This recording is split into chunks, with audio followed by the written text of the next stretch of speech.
தொழுகையின் சிறப்புகள் என்னும் தலைப்பில் 2 பகுதிகள் உள்ளனர். முதல் பகுதி தொழுகையின் முக்கியத்துவம்.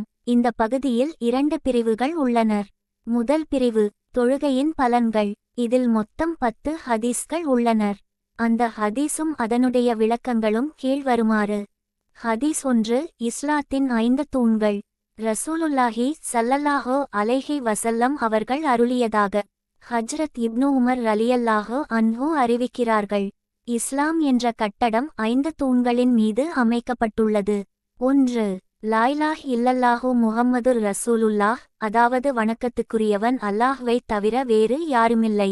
முஹம்மது ஸல்லல்லாஹு அலைஹி வஸல்லம் அவர்கள் அவனுடைய அடியாரும் திருத்தூதருமாக இருக்கிறார்கள் என்று சாட்சி கூறுவது. 2. தொழுகையை நிலைநிறுத்துவது. 3. ஜகாத் கொடுப்பது. 4. ஹஜ் செய்வது. 5. ரமலான் மாதம் நோன்பு வைப்பது. காண்பதற்கு நூல் தர்கீப். மேல் கூறப்பட்ட ஹதீஸின் விளக்கம். இந்த ஹதீஸில் குறிப்பிடப்பட்டுள்ள 5 விஷயங்களும் இஸ்லாத்தின் அடிப்படையான கடமைகளாகும். ரசூலுல்லாஹி ஸல்லல்லாஹு அலைஹி வஸல்லம் அவர்கள் ஒரு ஹதீஸில் இஸ்லாத்தை 5 கம்பங்களின் மீது அமைக்கப்பட்ட ஒரு கூடாரத்திற்கு ஒப்பிட்டு கூறியுள்ளார்கள். கலிமா அக்கூடாரத்தின் நடுக்கம்பம் போன்றதாகும்.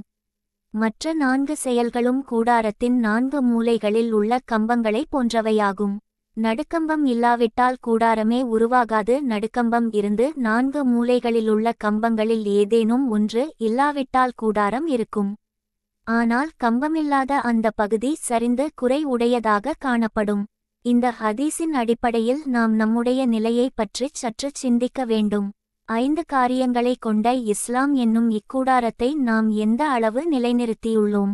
இஸ்லாத்தின் எந்த கடமையையாவது நாம் முழுமையாக நிறைவேற்றி வருகிறோமா? இந்த 5 கடமைகளும் எவ்வளவு முக்கியமானவை என்றால் இவைகள் தாம் இஸ்லாத்தின் அஸ்திவாரமாக இருக்கின்றன. ஒரு முஸ்லிம் தான் முஸ்லிம் என்ற வகையில் இந்த 5ஐயுமே கடைப்பிடிக்க வேண்டியது மிகவும் அவசியமாகும். எனினும் ஈமானுக்கு பிறகு அனைத்தையும் விட தொழுகையே முக்கியமானதாகும்.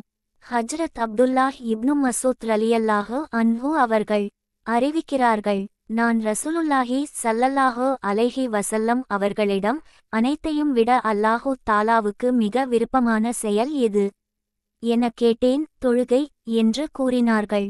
பிறகு எது என்று கேட்டேன். பெற்றோருடன் நல்ல முறையில் நடந்து கொள்ளுதல் என்று சொன்னார்கள். பிறகு எது என்று வினவினேன். ஜிஹாத் என அருளினார்கள். அல்லாமா முல்லா அலி காரி ரஹ்மத்துல்லாஹி அலைஹி அவர்கள் கூறுகிறார்கள், ஈமானுக்கு பிறகு எல்லாவற்றையும் விட முதன்மையானது தொழுகைதான் என்ற ஆலிம்களின் கூற்றுக்கு இந்த ஹதீஸ் ஆதாரமாகும். அல்லாஹ் தனது அடியார்களின் மீது விதித்த கடமைகள் அனைத்திலும் தொழுகைதான் சிறந்தது என்ற சஹீஹான ஹதீதும் இந்த கருத்தையே வலியுறுத்துகிறது.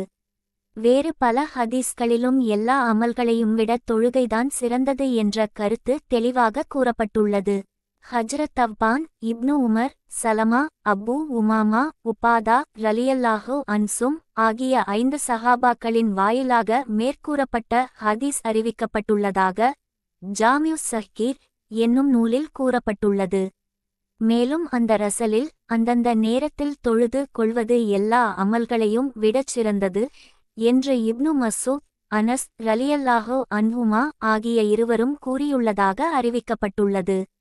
தொழுகையை ஆரம்ப நேரத்தில் தொழுவதுதான் அனைத்திலும் சிறந்தது என்ற இப்னு உமர், உம்முஃபர்வா ரலியல்லாஹு அன்ஹுமா ஆகிய இருவரின் வாயிலாகவும் அறிவிக்கப்பட்டுள்ளது. மேற்கண்ட அறிவிப்புகள் அனைத்தும் கிட்டத்தட்ட ஒரே கருத்தை தான் குறிப்பிடுகின்றது. ஹதீஸ் 2. பாவங்களை போக்கும் தொழுகை. ஹஜ்ரத் அபூஃபர் ரலியல்லாஹு அன்ஹு கூறுகிறார்கள், ரசூலுல்லாஹி ஸல்லல்லாஹு அலைஹி வஸல்லம் அவர்கள் குளிர்காலத்தில் ஒரு நாள் வெளியில் சென்றார்கள். மரங்களிலிருந்து இலைகள் உதிர்ந்து கொண்டிருந்தது. நபி ஸல்லல்லாஹு அலைஹி வஸல்லம் அவர்கள் ஒரு மரத்தின் கிளை ஒன்றை தங்கள் கரத்தால் பிடித்து அசைத்தார்கள். அதிலிருந்து மேலும் இலைகள் உதிர்ந்தனர். அப்பொழுது நபியவர்கள், யா அபாஹ்தர் என்று கூப்பிட்டார்கள். லப்பைக், இதோ இருக்கிறேன் யா ரசூலல்லாஹ் என நான் கூறினேன்.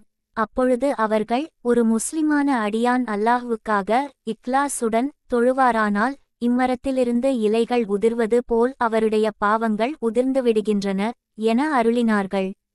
காண்பதற்கு நூல் தர்கீப். விளக்கம். குளிர்காலத்தில் மரத்திலிருந்து இலைகள் உதிர்கின்றன. சில மரங்களில் ஓர் இலை கூட மிஞ்சுவதில்லை. இவ்வாறே இக்லாசுடன் தொழுவதன் காரணத்தால் ஒரு பாவங்கூட இல்லாத அளவுக்கு அவருடைய எல்லா பாவங்களும் மன்னிக்கப்பட்டு விடுகின்றன என்பது நபி ஸல்லல்லாஹு அலைஹி வஸல்லம் அவர்களின் கருத்தாகும். ஆனால் தொழுகை மற்றுமுள்ள வணக்கங்கள் மூலமாக சிறுபாவங்கள் மட்டுமே மன்னிக்கப்படும். பெரும் பாவங்கள் தவ்பா செய்யாமல் மன்னிக்கப்படுவதில்லை என்று குர்ஆன் ஹதீஸ்களுடைய ஆதாரங்களை வைத்து ஆலிம்கள் கூறுவதையும் நாம் கவனத்தில் கொள்ள வேண்டும். ஆகவே தொழுவதுடன் தவ்பா இஸ்திஃபார் செய்வதையும் அவசியம் கடைப்பிடித்து வரவேண்டும். மறந்துவிடக் கூடாது. அல்லாஹு தாலா தன் அருளினால் ஒருவரின் பெரும் பாவங்களை தவ்பா இல்லாமல் தொழுகையின் மூலமே மன்னித்துவிட்டால் அது வேறு விஷயமாகும். ஹதீஸ் 3 பாவங்களை உதிர்க்கின்ற வணக்கம். ஹஜ்ரத் அபூ உஸ்மான் ரலியல்லாஹு அன்ஹு அவர்கள் கூறுகிறார்கள், நான் சல்மான் ரலியுல்லாஹு அன்ஹு அவர்களுடன் ஒரு மரத்தின் கீழிருந்தேன். அப்போது அவர்கள் அம்மரத்தின் காய்ந்த கிளை ஒன்றை பிடித்து குலுக்கினார்கள். அதிலிருந்து இலைகள் உதிர்ந்தன. என்னை நோக்கி, அபூ உஸ்மானே, நான் ஏன் இப்படிச் செய்தேன் என்று என்னிடம் நீர் கேட்கவில்லையே என்றார்கள். ஏன் செய்தீர் என்று நான் கேட்டதற்கு அவர்கள் கூறியதாவது, ஒரு தடவை நான் ரசூலுல்லாஹி ஸல்லல்லாஹு அலைஹி வஸல்லம் அவர்களுன் ஒரு மரத்தடியில் நின்று கொண்டு இருந்தேன். அப்பொழுது நபியவர்கள் இவ்வாறே மரத்தின் ஒரு காய்ந்த கிளையை பிடித்து குலுக்கினார்கள். அதிலிருந்து இலைகள் உதிர்ந்தனர். அப்போது, சல்மானே, நான் ஏன் இப்படிச் செய்தேன் என்று நீர் என்னிடம் கேட்கவில்லையே என்றார்கள். ஏன் இவ்வாறு செய்தீர்கள் என்று நான் கேட்டபொழுது, ஒரு முஸ்லிம் நன்றாக உழுச்செய்து 5 நேர தொழுகைகளையும் நிறைவேற்றினால் இந்த இலைகள் உதிர்வது போன்று அவருடைய பாவங்கள் உதிர்ந்துவிடும் என்று கூறிய நபி ஸல்லல்லாஹு அலைஹி வஸல்லம் அவர்கள், பகலின் இரு ஓரங்களிலும் இரவின் சில பகுதிகளிலும் தொழுகையை நிலை நிறுத்துவீராக. நிச்சயமாக நன்மைகள் பாவங்களை போக்கி விடுகின்றனர். உபதேசத்தை ஏற்பவர்களுக்கு இது ஓர் உபதேசமாகும். அத்தியாயம் 11 வசனம் 114 என்ற திருக்குர்ஆனின் ஆயத்தை ஓதி காட்டினார்கள். காண்பதற்கு நூல் தர்கீப். விளக்கம். ஹஜ்ரத் சல்மான் ரலியல்லாஹு அன்ஹு அப்படியே செய்து காண்பித்தது நபி ஸல்லல்லாஹு அலைஹி வஸல்லம் அவர்களின் மீது சஹாபாக்கள் வைத்திருந்த அன்பிற்கு ஒரு சிறு உதாரணம் ஆகும். எவரேனும் ஒரு மனிதருக்கு மற்றொருவரின் மீது அன்பு ஏற்பட்டுவிட்டால் அவருடைய ஒவ்வொரு அசைவும் இவருக்கு இன்பமாகவே இருக்கும். மேலும் தமது அன்பிற்குரியவர் செய்வதைப் போலவே தானும் செய்ய வேண்டுமென்று மனம் விரும்புகிறது. அன்பின் இன்பத்தைச் சுவைத்தவர்களே இதன் உண்மையை நன்கு உணர முடியும். இவ்வாறே கண்ணியமிக்க சஹாபாக்கள் ரசூலுல்லாஹி ஸல்லல்லாஹு அலைஹி வஸல்லம் அவர்களுடைய ஹதீஸ்களை அறிவிக்கும் பொழுது, நபியவர்கள் அதனை கூறும்பொழுது எதைச் செய்தார்களோ அதையும் செய்து காட்டி கூறியுள்ளார்கள். தொழுகையின் முக்கியத்துவம் பற்றியும் அதன் மூலம் பாவங்கள் மன்னிக்கப்படுவது பற்றியும் கூறப்பட்டுள்ள அறிவிப்புகள் ஏராளம். அவை அனைத்தையும் திரட்டி விடுவது முடியாத காரியம். தொழுகையின் மூலம் பாவங்கள் மன்னிக்கப்படுவது பற்றிய அறிவிப்புகளும் அவ்வாறு மன்னிக்கப்படுவது சிறு பாவங்கள்தாம் என்று ஆலிம்கள் கூறியுள்ளதும் முன்னால் கூறப்பட்டுள்ளன. ஆனால் ஹதீஸ்களில் பெரிய பாவம் சிறிய பாவம் என்ற நிபந்தனை ஏதும் இல்லை. பொதுவாக பாவங்கள் என்று தான் குறிப்பிடப்பட்டுள்ளது. எனது அருமை தந்தையார் மௌலானா முஹம்மது யஹ்யா சாஹிப் ரஹ்மத்துல்லாஹி அலைஹி பாடம் நடத்தும் போது இந்த ஹதீஸிற்கு 2 கருத்துக்களை கூறினார்கள். முதலாவது, ஒரு முஸ்லிமிடத்தில் பெரும்பாவங்கள் இருப்பதென்பது அபூர்வமாகும். ஏனெனில் அவரிடத்தில் பெரும்பாவங்கள் நிகழ்வதே சாத்தியமில்லை. அவ்வாறே அவர் பெரும்பாவம் செய்துவிட்டால் தவ்பா செய்யாதவரை அவருக்கு நிம்மதி ஏற்படாது. ஒரு முஸ்லிம் ஏதேனும் பெரும்பாவம் செய்துவிட்டால் அதற்காக அழுது புலம்பி தவ்பா செய்யாதவரை அவருடைய இஸ்லாமிய உணர்வு அவரை நிம்மதியாக இருக்கவிடாது. ஆனால் சிறுபாவங்களின் பக்கம் அதிகமாக கவனம் செலுத்தப்படாததால் அவை அப்படியே இருந்து விடலாம். அவை தொழுகை போன்ற வணக்கங்களின் மூலம் மன்னிக்கப்பட்டு விடுகின்றனர். இரண்டாவது கருத்து, ஒருவர் தொழுகையில் இக்லாசுடன் முஸ்தஹபுகளையும் ஒழுக்கங்களையும் பேணித் தொழும்போது எத்தனையோ தடவை தவ்வா இஸ்திஃபார் செய்கிறார். தொழுகையின் கடைசி இருப்பின் துஆவிலும் தவ்வா இஸ்திஃபார் அமைந்துள்ளது. அந்த துவா கீழ்வருமாறு: இறைவனே, நான் என் நஃப்சுக்கு அதிகமாக அநியாயம் செய்துவிட்டேன். உன்னை அன்றி வேறு யாரும் என் பாவங்களை மன்னிப்பவன் இல்லை. எனவே என் பாவத்தை மன்னித்து என் மீது கிருபை செய்வாயாக. ஏனெனில் நிச்சயம் நீயே மன்னிப்பவனாகவும் கிருபை செய்பவனாகவும் இருக்கின்றாய். மேலும் இந்த ஹதீஸில் உலூவையும் நல்ல முறையில் செய்ய வேண்டுமென கட்டளையிடப்படுகிறது. உலூவின் ஒழுக்கங்கள் முஸ்தஹப்புகள் ஆகியவற்றை நன்றாக அறிந்து அவற்றை கடைப்பிடித்து வரவேண்டும் என்பது இதன் கருத்தாகும். உதாரணமாக, மிஸ்வாக் செய்வது ஒரு சுன்னத்தாகும். இது பொதுவாக அலட்சியம் செய்யப்படுகிறது. ஆனால் மிஸ்வாக் செய்து தொழும் தொழுகையாகிறது மிஸ்வாக் செய்யாமல் தொழும் தொழுகையை விட 70 மடங்கு சிறந்தது என்று ஹதீஸில் அறிவிக்கப்பட்டுள்ளது. 1. வாயைச் சுத்தப்படுத்துகிறது. மற்றொரு ஹதீஸில் மிஸ்வாக் செய்வதை கடைப்பிடித்து வாருங்கள், அதில் 10 பிரயோஜனங்கள் இருக்கின்றன என்று அறிவிக்கப்பட்டுள்ளது. 2. அல்லாவின் திருப்திக்கு காரணமாகிறது. 3. ஷைத்தானுக்கு கோபத்தை உண்டாக்குகிறது. 4. மிஸ்வாக் செய்பவரை அல்லாஹ் தன் நேசராக ஆக்கிக் கொள்கிறான். 5. மலக்குகளும் நேசராக ஆக்கிக் கொள்கிறார்கள். 6. பல் ஈறுகளுக்கு சக்தி அளிக்கிறது. 7. சளியை நீக்குகிறது. 8. வாயின் துர்நாற்றத்தை போக்கி நறுமணம் அளிக்கிறது. 9. பித்தத்தை போக்குகிறது. இவையனைத்தையும் விட இது ஒரு சுன்னத்தாக இருக்கிறது. 10. பார்வையை கூர்மையாக்குகிறது. மிஸ்வாக் செய்து வருவதால் 70 பயன்கள் கிடைக்கின்றனர். மரணவேளையில் கலிமாவைச் சொல்லும் பாக்கியம் கிடைப்பது அவற்றில் ஒன்றாகும். இதற்குமாறாக அபின் உபயோகிப்பதால் 70 தீமைகள் ஏற்படுகின்றனர். அவற்றில் ஒன்று மரண வேளையில் கலிமா நினைவில் வராமல் இருப்பதாகும் என ஆலிம்கள் எழுதியுள்ளனர். சிறந்த முறையில் உலூ செய்வதன் சிறப்புகள் பற்றி பல ஹதீஸ்களில் அறிவிக்கப்பட்டுள்ளனர். கியாமத் நாளில் உலூவின் உறுப்பு ஒளிமயமாக பிரகாசித்துக் கொண்டிருக்கும். அதன் மூலம் ரசூலுல்லாஹி ஸல்லல்லாஹு அலைஹி வஸல்லம் அவர்கள் தங்கள் உம்மத்தினரை விரைவாக அடையாளம் கண்டு கொள்வார்கள் என கூறப்பட்டுள்ளது. ஹதீஸ் 4. பாவ அழுக்குகளை போக்கும் தொழுகை. ரசூலுல்லாஹி ஸல்லல்லாஹு அலைஹி வஸல்லம் அவர்கள் கூற தாம் கேட்டதாக ஹஜ்ரத் அபூ ஹுரைரா ரலியல்லாஹு அன்ஹு அவர்கள் அறிவிக்கிறார்கள், உங்களில் எவரேனும் ஒருவருடைய வீட்டு வாசலுக்கு அருகில் ஓர் ஆறு ஓடுகிறது. அவர் அதில் தினமும் 5 தடவை குளிக்கிறார். அவரது உடலில் கொஞ்சமும் அழுக்கு இருக்குமா என்று நபியவர்கள் வினவியபோது அழுக்கு அறவே இருக்காது என சஹாபாக்கள் பதிலளித்தார்கள். அப்போது ரசூலுல்லாஹி ஸல்லல்லாஹு அலைஹி வஸல்லம் அவர்கள் 5 நேர தொழுகைகளும் இவ்வாறுதான். அவற்றின் காரணமாக அல்லாஹு தாலா பாவங்களை அழித்து விடுகிறான் என அருளினார்கள். இன்னும் ஒரு ஹதீஸில் ஹஜ்ரத் ஜாபிர் ரலியல்லாஹு அன்ஹு அவர்கள் அறிவிப்பதாவது, 5 தொழுகைகளுக்கு உதாரணமாகிறது, உங்களில் ஒருவருடைய வீட்டு வாசலுக்கு முன்னால் பெருக்கெடுத்து ஓடும் ஆழமான ஆற்றில் 5 முறை அவர் குளிப்பதை போன்றதாகும் என ரசூலுல்லாஹி ஸல்லல்லாஹு அலைஹி வஸல்லம் அவர்கள் அருளினார்கள். விளக்கம்: ஓடும் தண்ணீர் அசுத்தங்களை விட்டு துப்புரவாக இருக்கும். மேலும் ஆறு எவ்வளவு ஆழமாக இருக்கிறதோ தண்ணீர் அவ்வளவு தெளிவானதாக இருக்கும். ஆகையினால்தான் மேற்கூறப்பட்ட ஹதீஸ்களில் ஆறு ஓடக்கூடியது, ஆழமானது என்றெல்லாம் கூறப்பட்டுள்ளது.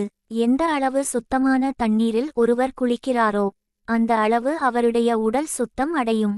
காண்பதற்கு நூல் தர்கீப். இவ்வாறே ஒழுங்குமுறைகளை பேணித் தொழுவதனால் பாவங்கள் நீங்கி பரிசுத்தம் உண்டாகிறது. இவ்விரு ஹதீஸ்களின் கருத்துக்கள் அடங்கிய வேறு தீஸ்கள் பல சஹாபாக்களின் வாயிலாகச் சில வார்த்தைகள் மாற்றத்துடன் அறிவிக்கப்பட்டுள்ளனர். ஹஜ்ரத் அபூ சீதில் குத்ரி ரலியல்லாஹு அன்ஹு அவர்கள் அறிவிக்கிறார்கள், 5 தொழுகைகள் அவற்றுக்கு இடையிலுள்ள நேரங்களில் நிகழும் பாவங்களுக்கு பரிகாரமாகும். அதாவது ஒரு தொழுகையிலிருந்து அடுத்த தொழுகை வரை நிகழும் சிறு பாவங்கள் அந்த தொழுகையினால் நாள் மன்னிக்கப்பட்டு விடுகின்றன என்று ரசூலுல்லாஹி ஸல்லல்லாஹு அலைஹி வஸல்லம் அவர்கள் கூறியபின், உதாரணமாக ஒருவருக்கு ஒரு தொழிற்சாலை இருக்கிறது. அதில் வேலை செய்வதால் அவருடைய உடலில் அழுக்கும் தூசும் படிகின்றன. அவருடைய தொழிற்சாலைக்கும் வீட்டுக்கும் இடையில் 5 ஆறுகள் ஓடுகின்றன. அவர் தொழிற்சாலையிலிருந்து வீட்டுக்குச் செல்லும் போது அந்த 5 ஆறுகளிலும் குளிக்கிறார். இதனால் அவருடைய உடல் சுத்தமாகி விடுகிறது. 5 நேர தொழுகைகளின் நிலையும் இவ்வாறுதான். தொழுகைகளுக்கு இடையில் ஏதாவது தவறுகள் நிகழ்ந்தால் தொழுகையில் ஓதப்படும் துஆ இஸ்திஃபாரின் காரணமாக அல்லாஹ் அவற்றை மன்னித்து விடுகிறான். பாவங்கள் மன்னிக்கப்படுவதற்கு தொழுகையில் அதிக சக்தியை அல்லாஹ் வைத்திருக்கிறான் என்ற கருத்தை விளக்குவதே நபி ஸல்லல்லாஹு அலைஹி வஸல்லம் அவர்கள் இத்தகைய உதாரணங்களை கூறுவதன் நோக்கமாகும். மேலும் உதாரணங்களின் மூலம் விஷயம் நன்கு விளங்கும் என்பதால் பல உதாரணங்களை கூறி இக்கருத்தை விளக்கி இருக்கிறார்கள். அல்லாவின் அன்பு, அருட்கொடை, தாராளமாக மன்னிக்கும் தன்மை ஆகியவற்றிலிருந்து நாம் பயன் பெறாவிட்டால் யாருக்கு என்ன நஷ்டம்? அது நமக்கே மாபெரும் நஷ்டமாகும். நாம் பாவங்கள் செய்கிறோம், சட்டங்களை மீறுகிறோம், அல்லாவின் கட்டளைகளை பின்பற்றுவதில் அலட்சியம் செய்கிறோம். இதற்கெல்லாம் நீதியும் ஆற்றலும் மிக்க அரசனாகிய அல்லாஹ்விடத்தில் தண்டனை கிடைப்பதும் அதனை நாம் அனுபவித்தே ஆக வேண்டும் என்பதுதான் முறையாகும். ஆனாலும் நம்முடைய குற்றங்களுக்குரிய பரிகாரங்களை அல்லாஹ்வே நமக்கு காட்டியிருப்பதென்றால் அவனுடைய கிருபைதான் என்னே. அப்படியிருந்தும் நாம் அதிலிருந்து பயன் பெறவில்லையானால் அது நம்முடைய அறிவினமேயாகும். அல்லாஹு தாலாவுடைய அருள் நம்மை அடைவதற்கு வழிகளை தேடிக் கொண்டிருக்கிறது. ஒரு மனிதர் தஹஜ்ஜு தொழ வேண்டும் என்ற எண்ணத்துடன் தூங்கினார். பிறகு அவர் விழிக்கவில்லை என்றாலும் அவருக்கு தஹஜ்ஜுடைய நன்மை கிடைக்கிறது, தூங்கியதும் இலாபமாகிவிடுகிறது என்று ஒரு ஹதீஸில் அறிவிக்கப்பட்டுள்ளது. அல்லாஹ்வுடைய அருளுக்கும் அவனுடைய உபகாரத்திற்கும் ஓர் எல்லையுண்டா? இவ்வாறு அருட்கொடைகளை அள்ளிக்கிளிக் கொடுக்கும் ஒரு தயாளனிடத்தில் நாம் பெற்று கொள்ளாமல் இருப்பது எவ்வளவு பெரிய துர்ப்பாக்கியமும் பேரிழப்புமாகும். சிந்திப்போமாக. ஹதீஸ் 5. துன்பங்களை தீர்க்கும் தொழுகை. ஹஜ்ரத் ஹுதைஃபா ரலியல்லாஹு அன்ஹு அறிவிக்கிறார்கள், நபிகள் நாயகம் ஸல்லல்லாஹு அலைஹி வஸல்லம் அவர்களுக்கு ஏதாவது சிரமம் ஏற்பட்டால் உடனே தொழுகையின் பக்கம் விரைவார்கள். காண்பதற்கு நூல் துருல் மன்ஃதூர். விளக்கம்: தொழுகை அல்லாவின் மிக பெரிய ரஹ்மத்தாகும். எனவே எவ்வித துன்பங்கள் நேர்ந்தாலும் தொழுகைக்கு விரைவது அல்லாவின் ரஹ்மத்தின் பக்கம் விரைவதாகும். அல்லாவின் ரஹ்மத்தே நமக்கு உதவியாகிவிடும்போது துன்பங்கள் எங்கே பாக்கியிருக்க போகின்றன? இந்த கருத்து பல ஹதீஸ்களில் அறிவிக்கப்பட்டுள்ளது. நபி பெருமானார் ஸல்லல்லாஹு அலைஹி வஸல்லம் அவர்களின் அடிச்சுவட்டை பின்பற்றிய சஹாபாக்களின் வாழ்க்கையிலும் இப்படிப்பட்ட சம்பவங்கள் நிகழ்ந்திருக்கின்றனர். ஹஜ்ரத் அபூதர்தா ரலியல்லாஹு அன்ஹு கூறுகிறார்கள், எப்போதாவது புயல் வீசினால் உடனே ரசூலுல்லாஹி ஸல்லல்லாஹு அலைஹி வஸல்லம் அவர்கள் பள்ளிவாசலுக்குச் சென்று விடுவார்கள். புயல் நிற்காதவரை பள்ளியிலிருந்து வெளியே வரமாட்டார்கள். சூரிய சந்திர கிரகணங்கள் ஏற்பட்டாலும் இவ்வாறே நபி பெருமானார் ஸல்லல்லாஹு அலைஹி வஸல்லம் அவர்கள் தொழுகைக்கு விரைந்து செல்வார்கள். துன்பங்கள் நிகழும் போதெல்லாம் தொழுகைக்கு விரைவது ஏனைய நபிமார்களுக்கும் வழக்கமாக இருந்தது என்று நபிகள் நாயகம் ஸல்லல்லாஹு அலைஹி வஸல்லம் அவர்கள் கூறியதாக ஹஜ்ரத் சுஹைப் ரலியல்லாஹு அன்ஹு அறிவிக்கிறார்கள். ஒரு தடவை ஹஜ்ரத் இப்னு அப்பாஸ் ரலியல்லாஹு அன்ஹு பயணம் சென்றபோது தம் மகன் இறந்து விட்டதாக வழியில் செய்தி கிடைத்தது. உடனே அவர்கள் ஓட்டகத்திலிருந்து இறங்கி 2 ரகத்துகள் தொழுதுவிட்டு, இன்னா லில்லாஹி வஜின்னா இலைஹி ராஜிஊன், அல்லாஹ்வுக்காக நாம் இருக்கிறோம், மேலும் அவனிடமே திரும்பிச் செல்பவர்களாக இருக்கிறோம் என்று கூறினார்கள். பிறகு அல்லாஹ் எதைச் செய்யும்படி ஏவியிருந்தானோ அதனையே நான் செய்தேன் என்று கூறிவிட்டு, தொழுகையைக் கொண்டும் பொறுமையைக் கொண்டும் அல்லாஹ்விடம் நீங்கள் உதவி தேடுங்கள். அத்தியாயம் 2 வசனம் 45 என்ற ஆயத்தை ஓதினார்கள். இதைப் போலவே ஹஜ்ரத் இப்னு அப்பாஸ் ரலியல்லாஹு அன்ஹு அவர்களின் இன்னொரு நிகழ்ச்சியும் அறிவிக்கப்பட்டுள்ளது. வேறொரு பிரயாணத்தில் இருந்தபோது அவர்களுடைய சகோதரர் குசம் இறந்த செய்தி இடைவழியில் கிடைத்தது. உடனே அவர்கள் ஒட்டகத்திலிருந்து இறங்கி பாதையின் ஓரத்தில் 2 ரகத்துகள் தொழுதார்கள். அத்தஹியாத் இருப்பில் நீண்ட நேரம் ஓதினார்கள். பிறகு எழுத்து ஓட்டகத்தின் மேல் ஏறி இந்த குரான் ஆயத்தை ஓதினார்கள். தொழுகையைக் கொண்டும் பொறுமையைக் கொண்டும் அல்லாஹ்விடம் நீங்கள் உதவி தேடுங்கள். நிச்சயமாக தொழுகை பயபக்தி உள்ளவர்களை தவிர மற்றவர்களுக்கு பெரும் சுமையாக இருக்கும். அத்தியாயம் 2 வசனம் 45. நபி பெருமானார் ஸல்லல்லாஹு அலைஹி வஸல்லம் அவர்களின் பரிசுத்த மனைவியர்களில் ஒருவர் இறந்த செய்தி அவர்களுக்கு கிடைத்தது. உடனே சஜ்தாஜ் செய்தார்கள். ஏன் இவ்வாறு செய்தீர்கள் என்று ஒருவர் கேட்டார். உங்களுக்கு ஏதேனும் துன்பம் நேர்ந்தால் சஜ்தாவில், அதாவது தொழுகையில் ஈடுபடுங்கள் என்று ஸல்லல்லாஹு அலைஹி வஸல்லம் அவர்கள் எங்களுக்கு உபதேசித்துள்ளார்கள். நபி ஸல்லல்லாஹு அலைஹி வஸல்லம் அவர்களுடைய மனைவியாரின் மரணத்தை விட துன்பம் தரும் சம்பவம் எதுவாக இருக்க முடியும் என்று பதிலளித்தார்கள். காண்பதற்கு நூல் அபூ தாவூத். ஹஜ்ரத் உபாதா ரலியல்லாஹு அன்ஹு அவர்கள் தனது மரணவேளை நெருங்கிய பொழுது அங்கு இருந்தவர்களிடம், எனக்காக எவரும் அழக்கூடாது. என்னுடைய உயிர் பிரிந்தபின் நீங்கள் அனைவரும் நல்ல முறையில் ஒழுக்கங்களை பேணி உலூச் செய்து மஸ்ஜிதிற்குச் சென்று தொழுது என்னுடைய பாவ மன்னிப்பிற்காக துஆ செய்யுங்கள். ஏதானில் பொறுமையை கொண்டும் தொழுகையை கொண்டும் உதவி தேடுங்கள் என்று அல்லாஹு தஆலா கட்டளையிட்டுள்ளான். தொழுத பிறகு என்னை நல்லடக்கம் செய்வீர்களாக என்று கூறினார்கள். உம்மு குல்தூம் ரலியல்லாஹு அன்ஹா அவர்களின் கணவர் ஹஜ்ரத் அப்துல் ரஹ்மான் ரலியல்லாஹு அன்ஹு ஒரு சமயம் நோயுற்று நினைவில்லாமல் கிடந்தார்கள். அவர்கள் இறந்துவிட்டார்கள் என்றே அனைவரும் முடிவு செய்து விட்டனர். அப்பொழுது உம்மு குல்தூம் ரலியல்லாஹு அன்ஹா எழுந்து சென்று தொழுதார்கள். தொழுது முடித்தபோது ஹஜ்ரத் அப்துல் ரஹ்மான் ரலியல்லாஹு அன்ஹு அவர்களுக்கு மயக்கம் தெளிந்து நினைவு திரும்பியது. என்ன, நான் மரணமடைந்தது போல் இருந்தேனா என்று அங்கிருந்தவர்களிடம் கேட்டார்கள். ஆம் என்று அவர்கள் கூறினார்கள். அப்பொழுது அப்துல் ரஹ்மான் ரலியல்லாஹு அன்ஹு, 2 மலக்குகள் என்னிடம் வந்து, புறப்படுவீராக. மாபெரும் நீதியாளனான அல்லாவின் சமூகத்தில் உம்மை பற்றி தீர்ப்பு செய்யப்பட வேண்டியிருக்கிறது என கூறி என்னை அழைத்துச் சென்றார்கள். அப்பொழுது 3வதொரு மலக்கானவர் வந்து அவ்விருவரையும் நோக்கி, நீங்கள் சென்று விடுங்கள். தாயின் வயிற்றில் இருக்கும் பொழுதே நற்பாக்கியசாலி என்று எழுதப்பட்டவர்களில் இவரும் ஒருவர். இவருடைய மக்கள் இவர் மூலம் இன்னும் பயனடைய வேண்டியிருக்கிறது என்று கூறினார். அவ்விருவரும் என்னை விட்டுச் சென்று விட்டார்கள் என கூறினார்கள். இந்நிகழ்ச்சிக்கு பின் 1 மாதம் வரை அப்துல் ரஹ்மான் ரலியல்லாஹு அன்ஹு அவர்கள் உயிருடன் இருந்தார்கள். பிறகு இவ்வுலகை விட்டும் மறைந்தார்கள். காண்பதற்கு நூல் துருல் மன்ஃதூர். ஹஜ்ரத் நலர் ரலியல்லாஹு அன்ஹு கூறுகிறார்கள், ஒரு நாள் பகல் நேரத்தில் கடுமையான இருள் பரவியது.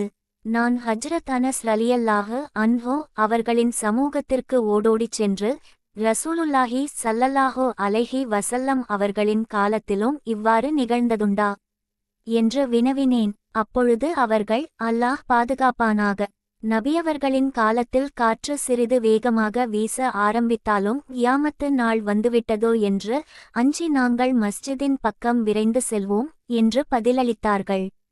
காண்பதற்கு நூல் அபூ தாவூத். ஹஜ்ரத் அப்துல்லாஹிப்னு சலாம் ரலியல்லாஹு அன்ஹு கூறுகிறார்கள், நபி ஸல்லல்லாஹு அலைஹி வஸல்லம் அவர்களுடைய குடும்பத்தினருக்கு வறுமை ஏற்பட்டால் அவர்களை தொழுமாறு கட்டளையிடுவார்கள். பிறகு, நபியே, உமது குடும்பத்தினரை தொழுமாறு ஏவுவீராக. நீரும் அதனை கடைப்பிடித்து வருவீராக. நாம் உம்மிடம் எதையும் கேட்கவில்லை. உமக்கு வேண்டிய எல்லா தேவைகளையும் நாமே அளிக்கிறோம். அத்தியாயம் 20 வசனம் 132 என்னும் குரான் வசனத்தை ஓதி காட்டுவார்கள். அதன் ஒரு ஹதீஸில் அறிவிக்கப்பட்டுள்ளது, ஒருவருக்கு ஏதாவது தேவை ஏற்பட்டால், அது இம்மை மறுமையின் எந்த தேவையாக இருந்தாலும் அவர் நல்ல முறையில் உலூச் செய்து 2 ரகத் தொழ வேண்டும். பிறகு அல்லாஹ்வை புகழ்ந்து நபி ஸல்லல்லாஹு அலைஹி வஸல்லம் அவர்களின் மீது ஸலவாத்து சொல்ல வேண்டும். அதன் பிறகு கீழ்க்கண்ட துஆவை ஓத வேண்டும். இன்ஷா அல்லாஹ் அவருடைய தேவை நிச்சயம் நிறைவேறிவிடும். அந்த துஆ கீழ்வருமாறு: வணக்கத்துக்கு உரியவன் அல்லாஹ்வை தவிர வேறு யாரும் இல்லை. அவன் பொறுமையாளனும் சங்கை மிக்கவனுமாவான். மேலான அர்ஷின் இரட்சகனாகிய அவன் தூய்மையானவன். எல்லா உலகங்களின் இரட்சகனாகிய அல்லாஹ்வுக்கே எல்லா புகழும் உரியன. யா அல்லாஹ், நான் உன்னிடத்தில் உனது கருணையையும் மன்னிப்பையும் அடையச் செய்யும் காரியங்களையும், ஒவ்வொரு நன்மையான செயலையும் செய்யும் வாய்ப்பையும், ஒவ்வொரு தீமையான செயலிலிருந்தும் பாதுகாப்பையும் கேட்கிறேன். எனது எந்த பாவத்தையும் மன்னிக்காமல் விட்டு விடாதே. மேலும் எனது எந்த கவலையையும் நீக்காமல் இருந்துவிடாதே. இன்னும் உனக்கு பொருத்தமாக உள்ள எனது எந்த தேவையையும் நிறைவேற்றாமல் விட்டு விடாதே. கருணையாளர்களில் எல்லாம் மிகவும் கருணை உடையவனே. ஹஜ்ரத் வஹப் இப்னு முனப்பஹ் ரஹ்மதுல்லாஹி அலைஹி தமது நூலில் எழுதியிருப்பதாவது: தேவைகளை அல்லாஹ்விடம் தொழுகையின் மூலமாக கேட்க வேண்டும். எத்தகைய துன்பம் வந்தாலும் நமது முன்னோர்கள் தொழுகையின் பக்கமே விரைந்து செல்வார்கள். கூஃபா நகரில் ஒரு கூலிக்காரர் இருந்தார். அவர் மீது மக்களுக்கு நல்ல நம்பிக்கை இருந்தது. அவர் நாணயமுள்ளவராக இருந்தார். வியாபாரிகளின் பணத்தையும் பொருள்களையும் கொண்டு போய்ச் சேர்ப்பது அவரது வேலையாகும். அவர் ஒரு தடவை பயணம் செய்து கொண்டிருந்தார். வழியில் ஒருவன் அவரைச் சந்தித்து, எங்கே போகிறீர்கள் என்று கேட்டான். தான் போகும் இடத்தை கூலிக்காரர் கூறினார். நானும் அங்குதான் போக வேண்டும், நடக்க முடிந்தால் நானும் உன் கூடவே நடந்து வருவேன், ஆனால் நடக்க இயலவில்லை. ஆகவே ஒரு தீனார் கூலி தருகிறேன். உன்னுடைய கோவேறு கழுதையின் மீது என்னை ஏற்றிக் கொள்கிறாயா என்று அவன் கேட்டான். கூலிக்காரர் சம்மதித்தார். அவன் ஏறிக்கொண்டான். வழியில் ஓரிடத்தில் பாதை இரண்டாக பிரிந்தது. எந்த பாதையில் போவது என்று அவன் கேட்டான். வழக்கமாக எல்லோரும் போகிற பாதையை கூலிக்காரர் காண்பித்தார். அதற்கு அவன் இரண்டாவது பாதையை காட்டி, இது சுருக்கமான பாதை, இதில் செல்வது வாகனத்துக்கும் எளிது, வழியில் பசுமையான இலைதழைகள் நிறைய இருக்கின்றன என்று சொன்னான். நான் இந்த பாதையில் போனதில்லையே என்று கூலிக்காரர் கூறினார். அவன், நான் பல தடவைகள் இதில் போயிருக்கிறேன் என்றான். கூலிக்காரர் அதை கேட்டு அந்த புதிய பாதையில் வாகனத்தை ஓட்டினார். சிறிது தூரம் சென்றதும் ஒரு பயங்கரமான காடு வந்தது. அத்துடன் அந்த பாதை முடிந்து விட்டது. அங்கே நிறைய பிணங்கள் கிடந்தன. அப்போது அவன் வாகனத்திலிருந்து குதித்தான். இடுப்பிலிருந்து கத்தியை எடுத்து கூலிக்காரரை குத்துவதற்கு நெருங்கினான். அப்போது கூலிக்காரர், நிறுத்து, உனக்கு பணமும் பொருள்களும் தாமே வேண்டும், இதோ இவை அனைத்தையும் எடுத்துக்கொள். தொழுகையின் சிறப்புகள். 15. தொழுகையின் முக்கியத்துவம். என்னை கொன்று விடாதே என்று வேண்டினார். அவன் கேட்கவில்லை.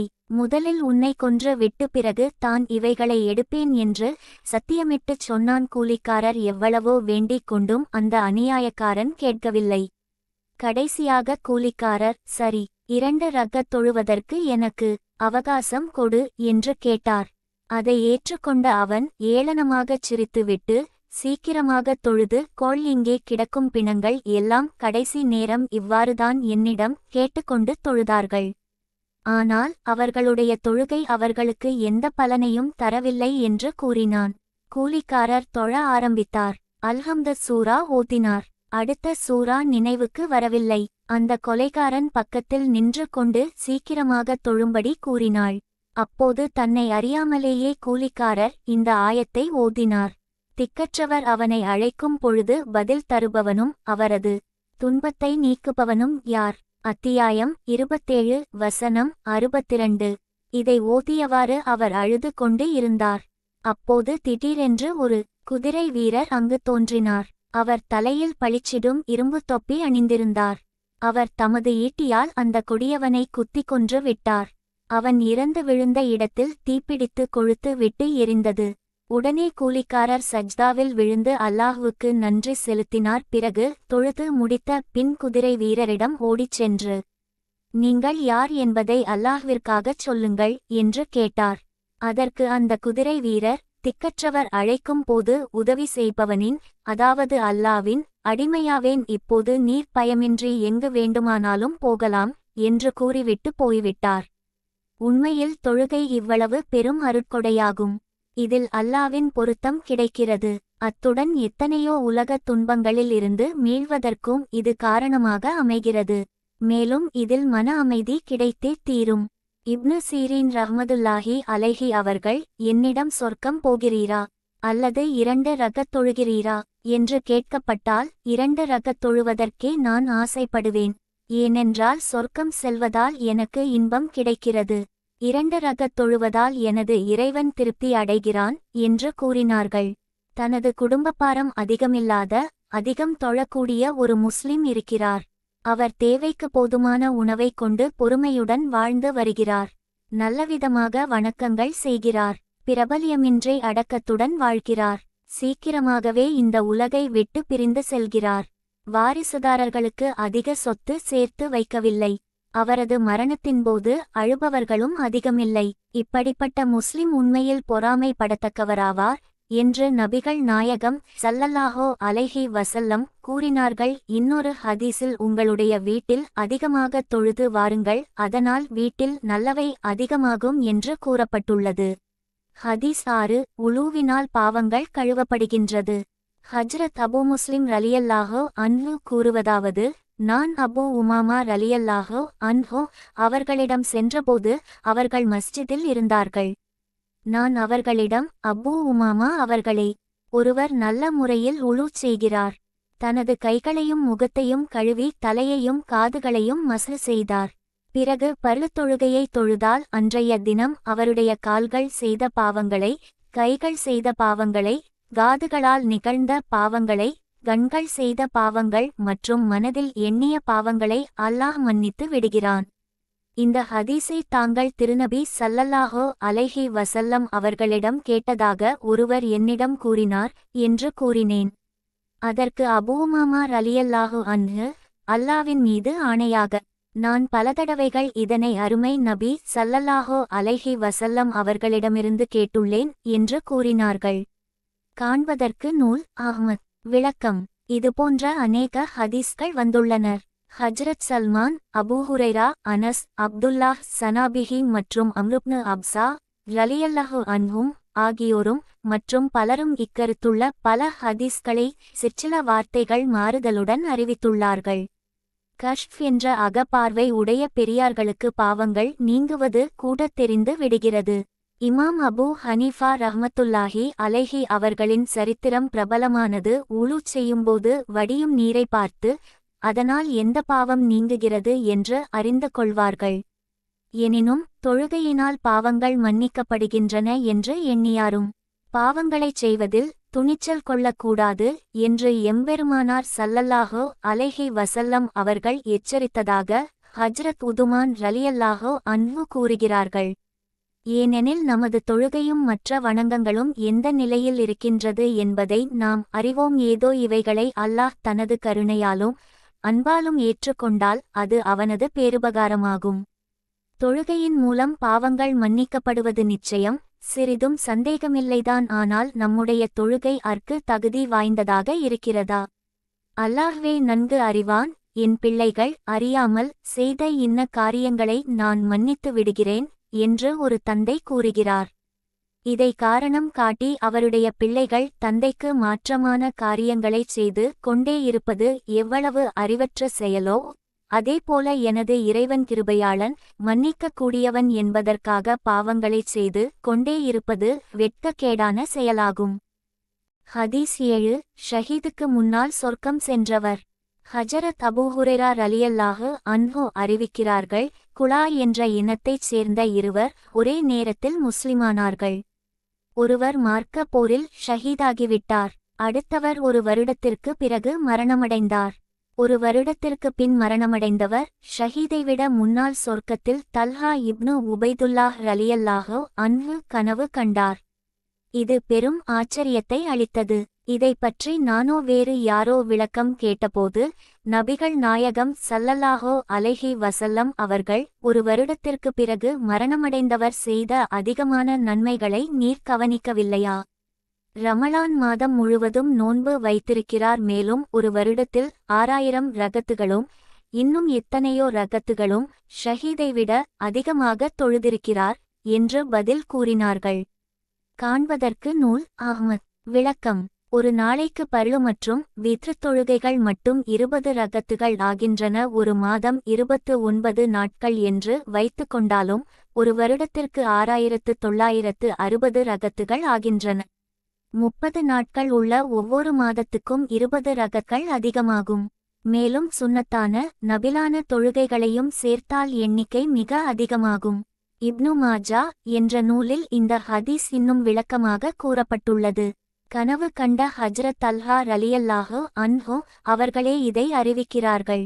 ஒரே இனத்தைச் சேர்ந்த இருவர் திருநபி ஸல்லல்லாஹு அலைஹி வஸல்லம் அவர்களிடம் வந்து ஒரே சமயத்தில் முஸ்லிமானார்கள். ஒருவர் பலசாலியாகவும் ஊக்கமுள்ளவராகவும் இருந்தார். அவர் மார்க்க போரில் பங்கெடுத்து ஷஹீதாகிவிட்டார். மற்றவர் ஒரு வருடத்திற்கு பிறகு மரணமடைந்தார். நான் ஒரு கனவு கண்டேன். அதில் நானும் அந்த 2 பேரும் சொர்க்கத்தின் வாசற்படியில் நிற்கிறோம். அப்போது சொர்க்கத்தின் உள்ளேயிருந்து ஒருவர் வந்து ஒருவருடத்திற்கு பின் மரணமடைந்தவரை முதலில் சொர்க்கத்திற்கு அழைத்துச் செல்கிறார். ஷஹீத் அங்கேயே நிற்கிறார். வெகுநேரம் கழித்து வேறொருவர் வந்து ஷஹீதை சொர்க்கத்திற்கு உள்ளே அழைத்துச் சென்றுவிட்டு என்னிடம், உமக்கு இன்னும் நேரம் வரவில்லை, நீர் திரும்பி போகலாம் என்று கூறினார். நான் காலையில் எழுந்ததும் இந்த கனவை மக்களிடம் சொன்னேன். இதை கேட்டவர்கள் ஆச்சரியமடைந்து, ஷஹீதானவர் பின்மேற்கோள்குறி அல்லவா முதலில் சொர்க்கம் செல்ல வேண்டும், ஏன் இரண்டாவதாக போனார் என்று கூறினார்கள். கடைசியாக இதை பற்றி நபிகள் நாயகம் ஸல்லல்லாஹு அலைஹி வஸல்லம் அவர்களிடம் மக்கள் விசாரித்தார்கள், இதில் என்ன ஆச்சரியம் இருக்கிறது என்று நபி ஸல்லல்லாஹு அலைஹி வஸல்லம் அவர்கள் கேட்க, அல்லாவின் தூதரே, ஷஹீத் திறமையும் உறுதியும் உள்ளவர் மார்க்க போரில் உயிரையே கொடுத்திருக்கிறார், அவரல்லவா முதலில் சொர்க்கம் செல்ல வேண்டும், அதை விடுத்து மற்றவர் முதலில் சொர்க்கம் செல்வது ஆச்சரியமல்லவா என்று மக்கள் வினவினர். நபி பெருமானார் ஸல்லல்லாஹு அலைஹி வஸல்லம் அவர்கள், இரண்டாவது மரணமடைந்தவர் ஒரு வருடம் கூடுதலாக வணக்கங்கள் செய்யவில்லையா என்று கேட்டார்கள். ஆம் என்று மக்கள் பதில் சொன்னார்கள். இவர் ஒரு வருட ரமலான் மாத நோன்பை ஷஹீதைவிட அதிகமாக தோற்கவில்லையா என்று கேட்க, ஆம் என்று மக்கள் பதில் சொன்னார்கள். இவர் ஒரு வருடத்தில் எவ்வளவோ சஜ்தாக்களை தொழுகைகளை அதிகமாகச் செய்யவில்லையா என்று கேட்டு, ஆம் என்று அங்கிருந்தோர் ஆமோதித்தார்கள். அப்படியானால் அந்த இரண்டு பேர்களுக்கிடையில் வானத்திற்கும் பூமிக்கும் இடையே உள்ள வித்தியாசம் ஏற்பட்டு விட்டது என்று வேந்தர் நபி ஸல்லல்லாஹு அலைஹி வஸல்லம் அவர்கள் விளக்கம் கூறினார்கள். இதுபோன்று இன்னும் பல நிகழ்ச்சிகள் நடந்துள்ளன. அபூதாவூத் என்னும் நூலில் ஒரு நிகழ்ச்சி வரையப்பட்டுள்ளது. 2 சஹாபாக்கள் 8 நாட்கள் வித்தியாசத்தில் மரணமடைந்தார்கள். ஒரு வாரம் பிந்தி மரணமடைந்தவர் முதலில் சொர்க்கம் சென்று விட்டார். உண்மையில் தொழுகையின் உயர்வை, அதன் மதிப்பை நாம் உணரவில்லை. தொழுகையில் எனது கண்களுக்கு குளிர்ச்சி இருக்கிறது என்று நபி ஸல்லல்லாஹு அலைஹி வஸல்லம் அவர்கள் கூறினால் அது எவ்வளவு மகத்துவம் உள்ளதாக இருக்கும். கண்குளிர்ச்சி என்பது சாதாரணமானதன்று, அது எல்லையில்லாத அன்பின் அடையாளமாகும். இன்னொரு ஹதீஸில் அறிவிக்கப்பட்டுள்ளது, 2 சகோதரர்கள் இருந்தார்கள். ஒருவர் மரணமடைந்த 40 நாட்களுக்கு பின் அடுத்தவரும் மரணமடைந்து விட்டார். முதலில் மரணமடைந்தவர் சிறந்த மனிதர், அவரை பற்றி மக்கள் புகழ்ந்து பேசிக் கொண்டிருந்தார்கள். அதை கேட்ட நபிபெருமானார் ஸல்லல்லாஹு அலைஹி வஸல்லம், இரண்டாவது மரணமடைந்தவர் முஸ்லிம்தானே என்றார்கள். ஆம், ஆனால் அவர் சாதாரணமானவர் என்று சஹாபாக்கள் பதில் கூறினார்கள். அந்த 40 நாட்களின் தொழுகை அவரை எந்த நிலைக்கு உயர்த்தி இருக்கிறது என்பதை நீங்கள் அறிவீர்களா? தொழுகையானது ஒருவரது வீட்டுக்கு பக்கத்தில் ஓடும் ஆழமான ஆறு போன்றதாகும். அதில் அவர் ஒரு நாளைக்கு 5 முறை குளித்தால் அவருடைய உடலில் அழுக்கு இருக்குமா என்று நபி ஸல்லல்லாஹு அலைஹி வஸல்லம் அவர்கள் கூறினார்கள். நூல் தர்கீப் ஹதீஸ் 8 நரக நெருப்பை அணைக்கும் தொழுகை. அருமை நபி ஸல்லல்லாஹு அலைஹி வஸல்லம் அருளியதாக ஹஜ்ரத் இப்னு மசூது ரலியல்லாஹு அன்ஹு அறிவிக்கிறார்கள். தொழுகை நேரம் வந்தவுடன் ஒரு மலக்கு, ஆதமுடைய மக்களே, உங்களை எரிப்பதற்கு நீங்களே மூட்டியுள்ள நெருப்பை, உங்கள் பாவங்களை அணைக்க எழுந்து செல்லுங்கள் என்று கூறுகிறார். மார்க்கப்பற்றுள்ளவர்கள் இதை கேட்டு எழுந்து சென்று உளு செய்து லுஹர் தொழுகிறார்கள். இதனால் பஜ்ருக்கும் லுஹருக்கும் இடையில் நிகழ்ந்த பாவங்கள் மன்னிக்கப்படுகின்றது. இது போன்று அசரிலும் மஹ்ரிபிலும் இஷாவிலும் நடைபெறுகிறது. இஷாவுக்கு பின் அதிகமான மக்கள் தூங்கி விடுகிறார்கள். சிலர் தொழுகை, திக்ரு போன்ற நல்ல காரியங்களில் ஈடுபடுகின்றனர். வேறு சிலர் இருட்டில் விபச்சாரம், திருட்டு போன்ற தீய செயல்களில் ஈடுபடுகின்றனர். காண்பதற்கு நூல் தர்கீப் விளக்கம். தொழுகையினால் பாவங்கள் மன்னிக்கப்படுகின்றன என்ற கருத்து பல ஹதீஸ்களில் அறிவிக்கப்பட்டுள்ளது. மேலும் தொழுகையில் இஸ்திஃபாரும் பாவமன்னிப்பு கேட்பதும் இருக்கிறது. ஆகவே தொழுகையில் பாவங்களை பற்றிய மனவருத்தம் உண்டாகிவிட்டால் எல்லா வகையான சிறிய பெரிய பாவங்களும் மன்னிக்கப்பட்டுவிடும். அல்லாஹ் தனது திருமறையில் பகலின் 2 ஓரங்களிலும் இரவின் சில பகுதிகளிலும் தொழுகையை நிலை நிறுத்துவீராக, நிச்சயமாக நன்மைகள் பாவங்களை போக்கிவிடுகின்றன என்று கூறுகிறான். பிரபல சஹாபி ஹஜ்ரத் சல்மான் ரலியல்லாஹு அன்ஹு கூறுகிறார்கள், இஷா தொழுகைக்கு பின் மனிதர்கள் 3 பிரிவாக பிரிந்து விடுகிறார்கள். முதல் பிரிவினர் அந்த இரவை பாக்கியமாகவும் நன்மை பயப்பதாகவும் கருதுகிறார்கள். மக்கள் சுகமாக தூங்கும் போது இவர்கள் தொழுகை போன்ற வணக்கங்களில் ஈடுபடுகிறார்கள்.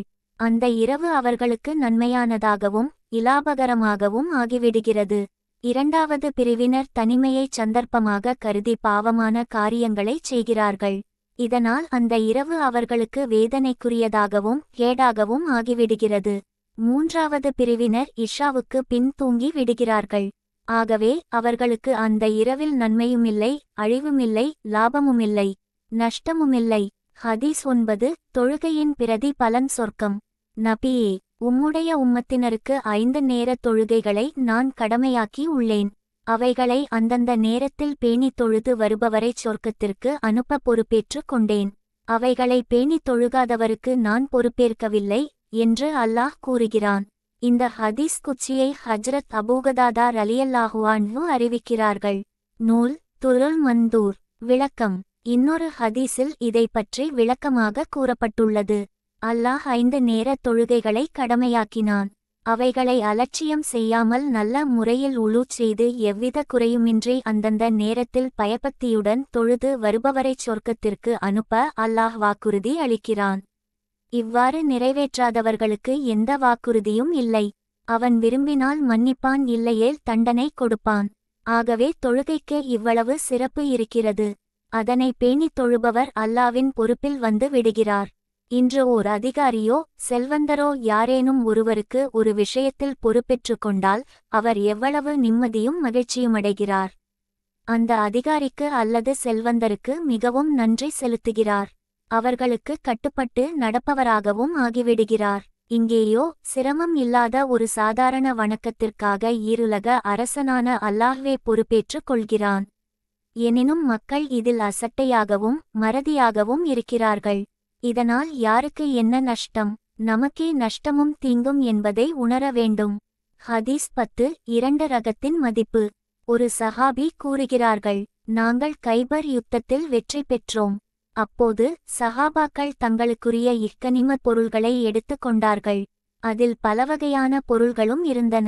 கைதிகளும் இருந்தார்கள். சஹாபாக்கள் தங்களுக்கிடையே பொருள்களை விற்கவும் வாங்கவுமாக இருந்தனர். தமக்கு தேவையான பொருள்களை வாங்கவும் தேவையில்லாத அதிகப்படியான பொருளை விற்கவும் செய்தார்கள். அப்போது ஒரு சஹாபி திருநபி ஸல்லல்லாஹு அலைஹி வஸல்லம் அவர்களிடம் வந்து, அல்லாவின் தூதரே ஸல்லல்லாஹு அலைஹி வஸல்லம், இன்றைய வியாபாரத்தில் எனக்கு கிடைத்த லாபத்தைப் போல இங்கு யாருக்குமே கிடைக்கவில்லை என்று கூறினார்.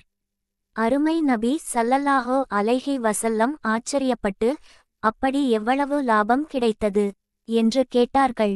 அதற்கு அவர், நான் பொருள்களை விற்கவும் வாங்கவுமாக இருந்ததில் 300 ஊகியாக்கள் வெள்ளிக்காசுகள் லாபமாக கிடைத்தன என்று கூறினார். இதை கேட்ட இறுதி நபி ஸல்லல்லாஹு அலைஹி வஸல்லம், இதைவிட அதிக லாபம் தரும் ஒன்றை உமக்கு கூறட்டுமா என்று கேட்டார்கள். அல்லாவின் தூதரே ஸல்லல்லாஹு அலைஹி வஸல்லம், அது என்ன என்று அந்த சஹாபி கேட்க, பருளத்தொழுகைக்கு பின் 2 ரகத் நபில் தொழுவதாகும் என்று அருமை நபி ஸல்லல்லாஹு அலைஹி வஸல்லம் அருளினார்கள். அறிவித்தவர் இப்னு சல்மான் ரலியல்லாஹு அன்ஹு. காண்பதற்கு நூல் அபூதாவூத். விளக்கம். ஊகியா என்பது 40 திர்ஹம்கள் கொண்ட ஒரு வெள்ளி நாணயம் ஆகும். திர்ஹம் என்பது வெள்ளியால் ஆன கால் ரூபாய்க்குச் சமமானது. இந்த கணக்குப்படி 300 ஊகியாக்களின் மதிப்பு 3000 ரூபாய்களாகும். இந்த லாபத்தை குறித்தே நபிகள் நாயகம் ஸல்லல்லாஹு அலைஹி வஸல்லம், இது என்ன லாபம்? இது முடிந்துவிடக்கூடிய லாபம், எப்போதும் நிரந்தரமாக இருப்பதே உண்மையான லாபமாகும் என்று அறிவுறுத்தினார்கள். 2 ரகத்தை விட 3000 ரூபாய் பெரிதில்லை என்ற நிலைக்கு நம் ஈமான் வந்து விட்டால் வாழ்க்கையில் உண்மையான இன்பத்தை பெறலாம். உண்மையில் தொழுகை அவ்வளவு மேலான செல்வமாகும். ஆகவே தான் தொழுகையில் கண்குளிர்ச்சி இருப்பதாக அருமை நபி ஸல்லல்லாஹு அலைஹி வஸல்லம் அருளினார்கள். மேலும் தங்களுடைய உயிர் பிரியும் நேரத்திலும் தொழுகையை பேணுதலாக நிறைவேற்றுமாறு உத்தம நபி ஸல்லல்லாஹு அலைஹி வஸல்லம் உபதேசம் செய்தார்கள். இன்னும் பல ஹதீஸ்களில் இந்த வசியத் அறிவிக்கப்பட்டுள்ளது. அன்னை உம்முசலமா ரலியல்லாஹு அன்ஹா கூறுகிறார்கள், கடைசி நேரத்தில் நபி பெருமானாரின் வாயிலிருந்து வார்த்தைகள் முழுமையாக வரவில்லை. அப்போதும் அல்லாவின் தூதர் ஸல்லல்லாஹு அலைஹி வஸல்லம் தொழுகையை பற்றியும் அடிமைகளின் உரிமைகளை பற்றியும் கூறினார்கள். தொழுகையின் சிறப்புகள். 23. தொழுகையின் முக்கியத்துவம். நபி ஸல்லல்லாஹு அலைஹி வஸல்லம் அவர்களின் கடைசி உபதேசம் தொழுகை விஷயத்திலும் அடிமைகளின் உரிமைகள் விஷயத்திலும் அல்லாஹ்வை பயந்து கொள்ளுங்கள் என்பதாகும் என்று ஹஜ்ரத் அலி ரலியல்லாஹு அன்ஹு அறிவித்துள்ளார்கள். ஒரு முறை நபி பெருமானார் ஸல்லல்லாஹு அலைஹி வஸல்லம் நஜ்து நாட்டிற்கு ஒரு படையை அனுப்பியிருந்தார்கள். சீக்கிரமே வெற்றியடைந்த அந்த படையினர் அதிகமான இக்னீமத் பொருள்களுடன் திரும்பி வந்தார்கள். இவ்வளவு குறுகிய காலத்தில் பெரும் வெற்றி பெற்று அதிகமான இக்னீமத் பொருள்களுடன் அவர்கள் திரும்பியதைப் பற்றி மக்கள் ஆச்சரியப்பட்டார்கள். இதை கேட்ட நபிகள் நாயகம் ஸல்லல்லாஹு அலைஹி வஸல்லம் மக்களிடத்தில், இதைவிட குறைந்த நேரத்தில் இவற்றை விட அதிகமான இக்னீமத் பொருள்களையும் செல்வத்தையும் சம்பாதிக்கும் கூட்டத்தினரை பற்றி உங்களுக்கு கூறட்டுமா என்று கேட்டுவிட்டு பஜ்ர் தொழுகையை ஜமாத்துடன் தொழுத பின் சூரிய உதயம் வரை அதே இடத்தில் இருந்துவிட்டு பின்னர் மக்ரூஹான நேரம் 20 நிமிடங்கள் கழித்து 2 ரகத் இஷ்ராக் நபில் தொழுபவர்கள் மிக குறைந்த நேரத்தில் அதிகமான செல்வத்தைச் சம்பாதிப்பார்கள் என்று கூறினார்கள். 1. உணவில் பரகத் லுஹா தொழுகையில் கிடைத்தது. பிரபல சூஃபி ஹஜ்ரத் ஷகீக் பல்கி ரஹ்மத்துல்லாஹி அலைஹி கூறுகிறார்கள், நான் 5 விஷயங்களை தேடினேன், அவை 5 இடங்களில் கிடைத்தன. 2. கப்ருக்கு வெளிச்சம் தஹஜ்ஜத் தொழுகையில் கிடைத்தது. 3. முன்கர் நகீரின் கேள்விக்கு பதில் கிராத்தில் கிடைத்தது. 4. சிராத்துல் முஸ்தகிம் பாலத்தை எளிதாக கடக்கும் வழி நோன்பிலும் சதகாவிலும் கிடைத்தது. 5. அர்ஷுடைய நிழல் கல்வத் என்னும் தனிமையில் கிடைத்தது. நுஸ்ரத்துல் மஜாலிஸ் தொழுகையின் அவசியத்தை பற்றியும் அதன் சிறப்புகளைப் பற்றியும் ஹதீஸ் புத்தகங்களில் ஏராளமாக கூறப்பட்டுள்ளன. அவை அனைத்தையும் திரட்டிவிடுவது இயலாத காரியம். எனவே பரக்கத்திற்காக 40 ஹதீஸ்களுடைய மொழி பெயர்ப்பு கீழே கொடுக்கப்பட்டுள்ளது. 1. திருநபி ஸல்லல்லாஹு அலைஹி வஸல்லம் அருளினார்கள், என்னுடைய உம்மத்தினர் மீது முதலாக தொழுகையைத்தான் அல்லாஹ் கடமையாக்கினான். கியாமத் நாளில் முதலாக தொழுகையை பற்றித்தான் விசாரிக்கப்படும். 2. தொழுகையின் விஷயத்தில் அல்லாஹ்வை பயப்படுங்கள். தொழுகையின் விஷயத்தில் அல்லாஹ்வை பயப்படுங்கள். தொழுகையின் விஷயத்தில் அல்லாஹ்வை பயப்படுங்கள். 3. முஸ்லிமான மனிதனுக்கும் ஷிர்கிற்கும் இணை வைத்தலுக்கும் இடையில் தொழுகைதான் தடுப்பாக உள்ளது. 4. இஸ்லாத்தின் அடையாளம் தொழுகையாகும். தூய்மையான மனதுடன் முஸ்தஹப்புகளை பேணி அந்தந்த நேரங்களில் தொழுது வருபவர் முஃமினாவார். 5. ஈமானையும் தொழுகையையும் விடச் சிறந்த ஒன்றை அல்லாஹ் கடமையாக்கவில்லை. அல்லாஹ் தொழுகையை விடச் சிறந்த ஒன்றை கடமையாக்கியிருந்தால் அதைச் செய்யும்படி மலக்குகளுக்கு கட்டளையிட்டிருப்பான். மலக்குகளோ இரவு பகலாகச் சிலர் ருகுவிலும் சிலர் சஜ்தாவிலும் இருக்கிறார்கள். 6. தொழுகை இஸ்லாத்தின் தூண். 7. தொழுகையினால் ஷைத்தானின் முகம் கருத்து விடுகிறது. 8. தொழுகை முஃமினுக்கு ஒளியாகும். 9. தொழுகை சிறந்த மார்க்க போராகும். 10. ஒருவர் தொழ ஆரம்பித்தவுடன் அல்லாஹ் அவரிடம் கவனத்தைச் செலுத்துகிறான். அவர் தொழுது முடிந்தவுடன் அல்லாஹ் தனது கவனத்தை திருப்பிக் கொள்கிறான். 11. வானத்திலிருந்து ஒரு துன்பம் இறங்கினால் பள்ளிவாசலைச் செழிப்பாக்கி வைப்பவர்களை அது பாதிப்பதில்லை. 12. ஏதேனும் ஒரு பாவத்தின் காரணத்தால் ஒருவர் நரகத்திற்குச் சென்றால் சஜ்தாவின் போது பூமியில் பட்ட உறுப்புகளை நரக நெருப்பு தீண்டுவதில்லை. 13. சஜ்தாவின் போது பூமியில் பட்ட உறுப்புகளை தீண்டக்கூடாதென்று நரக நெருப்புக்கு அல்லாஹ் தடை விதித்திருக்கிறான். 14. அந்தந்த நேரத்தில் நிறைவேற்றப்படும் தொழுகையே எல்லாவற்றையும் விட அல்லாஹ்வுக்கு மிக பிரியமான அமலாகும். 15. மனிதன் தன்னுடைய நெற்றியை பூமியில் வைத்து சஜ்தா செய்யும் நிலையே எல்லா நிலைகளையும் விட அல்லாஹ்வுக்கு மிக பிரியமானதாகும். 16. சஜ்தாவிலிருக்கும் போது மனிதன் அல்லாஹ்வுக்கு மிக நெருக்கமாகி விடுகிறான். 17. தொழுகை சொர்க்கத்தின் சாவி ஆகும். 18. மனிதன் தொழுகைக்காக நின்றுவிட்டால் சொர்க்கத்தின் கதவுகள் திறக்கப்படுகின்றன. அல்லாஹ்வுக்கும் அவனுக்கும் இடையில் திரைகள் விலகுகின்றன. அவன் இருமல் போன்றவற்றில் ஈடுபடாதவரை. தொழுகையின் சிறப்புகள். 25. தொழுகையின் முக்கியத்துவம். 19. தொழுகையாளி அரசனான அல்லாஹ்வின் கதவை தட்டுகிறார். தட்டுபவர்களுக்கு கதவு திறக்கப்படுவது இயல்பே. 20. உடலுக்கு தலை எவ்வளவு முக்கியமோ அந்த அளவு தீனில் தொழுகை முக்கியமானதாகும். 21. தொழுகை உள்ளத்தின் ஒளியாகும். தன் உள்ளத்திற்கு ஒளியூட்ட விரும்புபவர் தொழுகையின் மூலம் அதைச் செய்து கொள்ளட்டும். 22. ஒருவர் நல்ல முறையில் உளூச் செய்து உள்ளச்சத்துடன் பர்லான அல்லது நபிலான தொழுகை 2 அல்லது 4 ரகத் தொழுதுவிட்டு தன்னுடைய பாவங்களை மன்னிக்கும்படி கேட்டால் அல்லாஹ் மன்னித்து விடுகிறான். 23. பூமியின் எந்த பகுதியின் மீது தொழுகையின் மூலம் அல்லாஹ்வை நினைவு கூறப்படுகிறதோ அது பூமியின் மற்ற பகுதிகளிடம் பெருமை பேசுகிறது. 24. ஒருவர் 2 ரகத் தொழுதுவிட்டு அல்லாஹ்விடம் தமது தேவையை கேட்டால் அல்லாஹ் அதை ஒப்புக்கொண்டு உடனே கொடுக்கிறான்.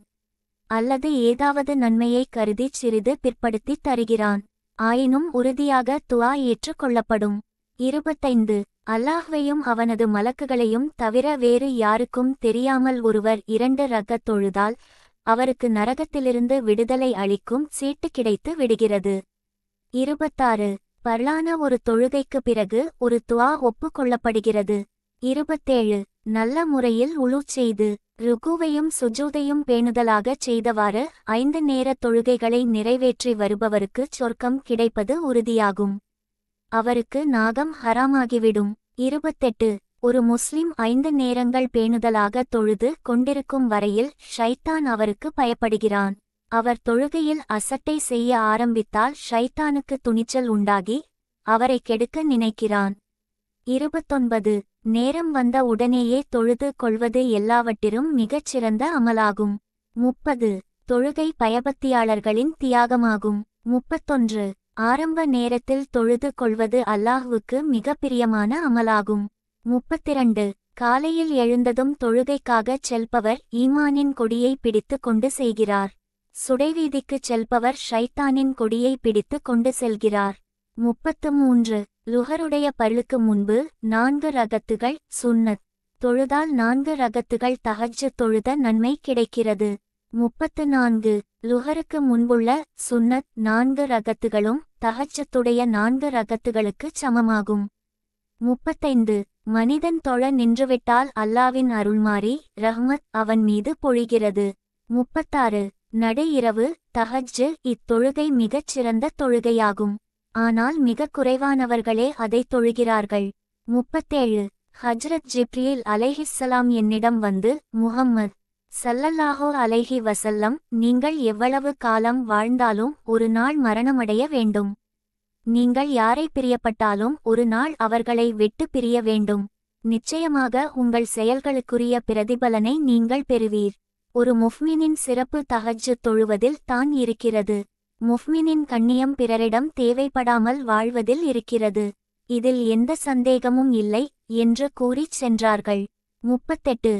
கடைசி இரவில் 2 ரகத் தஹஜ்ஜுத் தொழுவது முழு உலகத்திலிருக்கும் செல்வத்தை விடச் சிறந்ததாகும். எனது உம்மத்தினருக்குச் சிரமம் ஏற்படும் என்றல்லாவிட்டால் தஹஜ்ஜுத் தொழுகையை நான் கடமையாக்கி இருப்பேன். 39. தஹஜ்ஜுத் தொழுகையை கடைப்பிடித்து வாருங்கள். அது சாலிஹீன் நல்லவர் களின் வழியாகும். அல்லாஹ்வை நெருங்கச் செய்யும் சாதனமாகும். தஹஜ்ஜுத் தொழுகை பாவங்களை தடுக்கிறது. பாவங்கள் மன்னிக்கப்பட காரணமாக ஆகிறது. அத்துடன் உடலுக்கு ஆரோக்கியத்தையும் கொடுக்கிறது. 40. அல்லாஹ் கூறுகிறான், ஆதமுடைய மகனே, பகலின் ஆரம்பத்தில் 4 ரகத் தொழுவதில் அசட்டையாக இருக்காதே. ஏனென்றால் அதன் காரணமாக அன்றைய நாள் முழுவதும் உன்னுடைய வேலைகளை நான் கவனித்துக் கொள்கிறேன். ஹதீஸ் நூல்களில் தொழுகையின் சிறப்புகளைப் பற்றி ஏராளமாக கூறப்பட்டுள்ளன. 40 என்ற எண்ணிக்கைக்காக இவை எழுதப்பட்டன. ஏனெனில் ஒருவர் இவற்றை மனப்பாடம் செய்தால் 40 ஹதீஸ்களை மனனம் செய்த சிறப்பை பெற்றுக்கொள்வார். தொழுகை உண்மையிலேயே மிக பெரும் செல்வமாகும். அல்லாஹ் யாருக்கு அதன் இன்பத்தை அனுபவிக்கச் செய்தானோ அவர்தாம் அதன் மதிப்பை புரிந்து கொள்ள முடியும். இத்தகைய செல்வத்தின் மதிப்பை விளங்கியே வள்ளல் நபி ஸல்லல்லாஹு அலைஹி வஸல்லம் தொழுகை என் கண்களுக்கு குளிர்ச்சி அளிக்கிறது என்று கூறினார்கள்.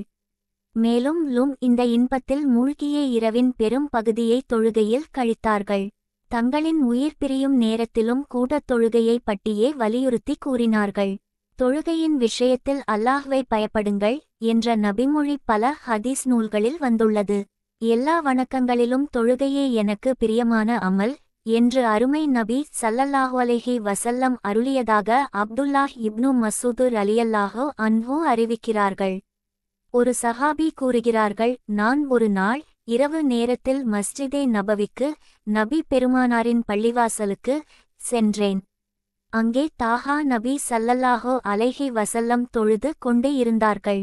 எனக்கு அவர்களுடன் தொழ வேண்டுமென்ற ஆசை பிறந்தது. நபியவர்களுக்கு பின்னால் நின்று நானும் தக்பீர் கட்டிக்கொண்டேன். நபி ஸல்லல்லாஹு அலைஹி வஸல்லம் சூரத்துல் பகரா ஓதிக் கொண்டிருந்தார்கள். 100 ஆயத்துகள் ஓதிய பிறகு ருகூவு செய்வார்கள் என நினைத்தேன். ஆனால் ருகூவு செய்யவில்லை. 200 ஆயத்துகள் ஓதியதும் ருகூவு செய்வார்களென பார்த்தேன். 200 முடிந்ததும் ருகூவு செய்யவில்லை.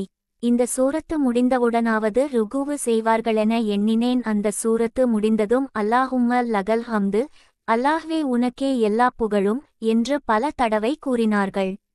பிறகு ஆலு இம்ரான் சூராவை ஓத ஆரம்பித்தார்கள். நான் ஒரே சிந்தனையில் ஆழ்ந்து விட்டேன். எப்படியும் இந்த சூராவை முடித்து விட்டு ருகூவு செய்வார்களென எதிர்பார்த்தேன். அந்த சூரா முடிந்த பின் நபி ஸல்லல்லாஹு அலைஹி வஸல்லம் 3 முறை அல்லாஹும்ம லகல் ஹம்து என்று கூறிவிட்டு சூரத்துல் மாயிதாவை ஓத ஆரம்பித்தார்கள். அந்த சூரா முழுவதையும் ஓதிய பிறகே ருகூவு செய்தார்கள். ருகூவில் சுப்ஹான ரப்பியல் அலீம் என்பதையும் வேறு ஒன்றையும் வெகு நேரம் வரை ஓதினார்கள். அது என்ன என்று எனக்கு விளங்கவில்லை. பிறகு சஜ்தா செய்தார்கள். அதில் சுப்ஹான ரப்பியல் அக்லா என்பதை வெகு நேரம் ஓதினார்கள். அத்துடன் வேறு ஒன்றையும் ஓதினார்கள். பிறகு எழுந்து 2வது ரகத்தில் சூரத்துல் அனாமை ஓதத் தொடங்கினார்கள். மேற்கொண்டும் அவர்களுடன் தொழுவதற்கு துணிவு ஏற்படவில்லை. ஆகவே நான் திரும்பிவிட்டேன். நபிகள் நாயகம் ஸல்லல்லாஹு அலைஹி வஸல்லம் முதல் ரகத்தில் கிட்டத்தட்ட 5 ஜுஸ்வுகள் ஓதியிருக்கிறார்கள். அவர்கள் அமைதியாகவும் தஜ்வீது முறைப்படியும் ஒவ்வொரு ஆயத்தையும் ஓதுவார்கள். அப்படியானால் அது எவ்வளவு நீண்ட ரகத்தாக இருக்கும்? இவ்வாறு நீண்ட நேரம் நின்று தொழுவதனால் நபி பெருமாளாரின் கால்களில் வீக்கம் வந்து விடும். ஆனாலும் உள்ளத்தில் ஒன்றின் மீது இன்பம் உண்டானால் அதைச் செய்து முடிப்பதில் சிரமமே தெரிவதில்லை. பிரபல முஹத்திஸ் ஆயிஷ்ஹாக் எப்பி ரஹ்மத்துல்லாஹி அலைஹி 100 ஆண்டுகள் வரை வாழ்ந்தார்கள். அப்பெரியார் தமது வயோதிக நிலையில் வயோதிகத்தில் பலகீனம வந்ததனால் தொழுகையின் இன்பம் போய்விட்டது.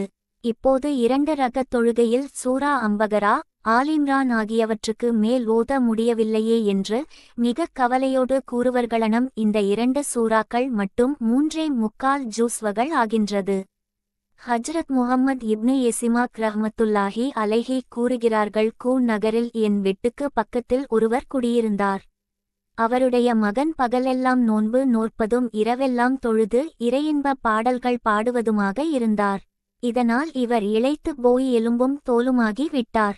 அவருடைய தந்தை என்னிடம் வந்து வணக்க வழிபாடுகளைச் சிறிது குறைத்து கொள்ளும்படி என் மகனுக்கு நீங்கள் அறிவுரை கூறுங்கள் என்று கேட்டுக்கொண்டார். ஒரு முறை என் வீட்டு வாசலில் நான் உட்கார்ந்திருந்தேன். அப்போது அந்த வாலிபர் அந்த வழியாகச் சென்றார்.